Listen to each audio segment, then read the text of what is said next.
ఒక దేశం ఒక పోలింగ్ కోసం ఉద్దేశించిన జమిలీ ఎన్నికల రాజ్యాంగ సవరణ బిల్లు లోక్సభలో ప్రవేశపెట్టడం తీవ్ర చర్చనీయాంశమైంది.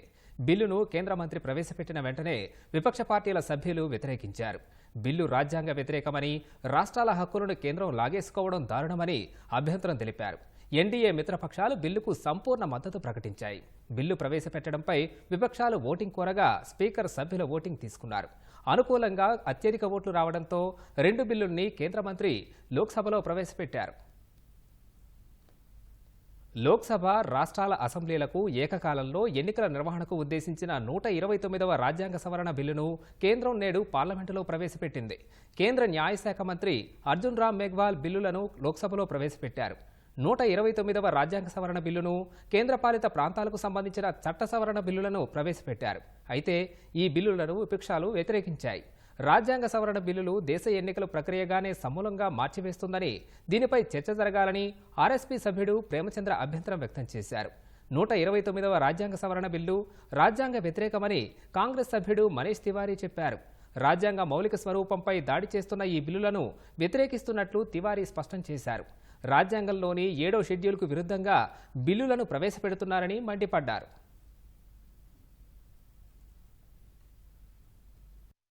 Is a union of states. Article 1 of the Constitution states that India is a union of states and not vice versa. And so therefore this excessive centralism which is sought to be brought into existence by this bill absolutely militates against the constitutional scheme in its essence, in its entirety, and in its very object. And therefore, Mr. Speaker, sir, I would once again like to urge this House that the introduction of the bill and the consideration of the bill, because of the basic structure doctrine enunciated by the Supreme Court in the Kesavanand Bharti case, is beyond the legislative competence of this House, and therefore this bill needs to be withdrawn immediately.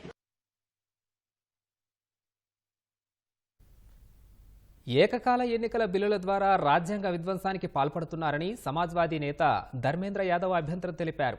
జమిలీ ఎన్నికలు నియంతృత్వానికి దారితీస్తాయని ఆయన చెప్పారు. జమిలీ ఎన్నికలంటే రాష్ట్రాల హక్కుల్ని దెబ్బతీయడమే అని TMC సభ్యుడు కళ్యాణ్ బెనర్జీ ఆరోపించారు. జమిలీ ఎన్నికలు ప్రజాస్వామ్యానికి వైరస్ లాంటివని విమర్శించారు. కేవలం ఒక వ్యక్తి కలను నెరవేర్చేందుకే బిల్లు పెట్టారని బెనర్జీ ఆరోపించారు.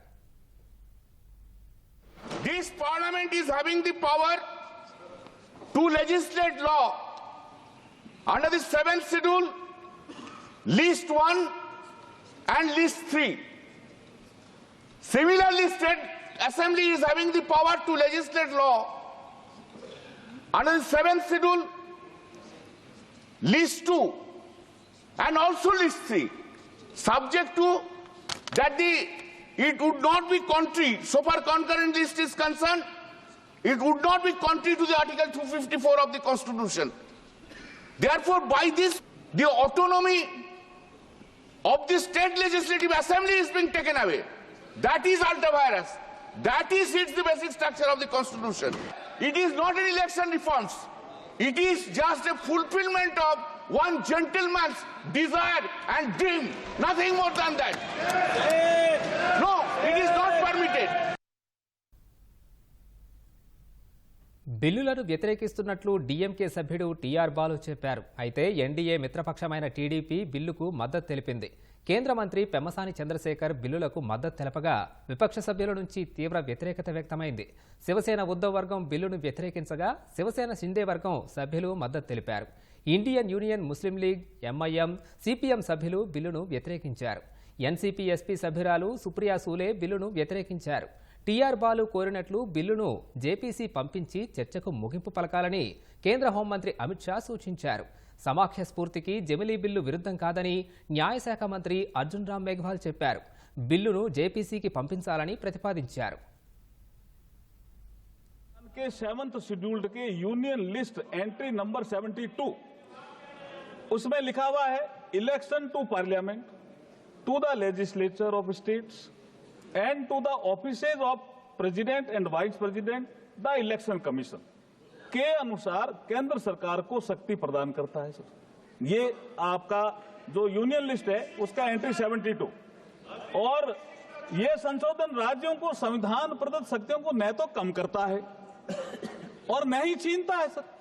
अध्यक्ष जी, 1983 से चुनाव आयोग ने अपनी वार्षिक रिपोर्ट में लोकसभा और विधानसभाओं के चुनाव एक साथ कराने का विचार किया। 41 साल से पेंडिंग है ये। एपीसी में भेजने का भी प्रस्ताव करता हूं और अगर आपकी अनुमति हो कि वे दोनों item I introduce the bill also. అయితే బిల్లును లోక్సభలో ప్రవేశపెట్టడంపై విపక్ష సభ్యులు ఓటింగ్ కోరారు. ఇందుకు అంగీకరించిన స్పీకర్ ఓటింగ్ తీసుకోగా 369 మంది ఎలక్ట్రానిక్ పద్ధతిలో ఓటింగ్లో పాల్గొన్నారు. మరికొందరు బ్యాలెట్ పద్ధతిలో ఓటేశారు.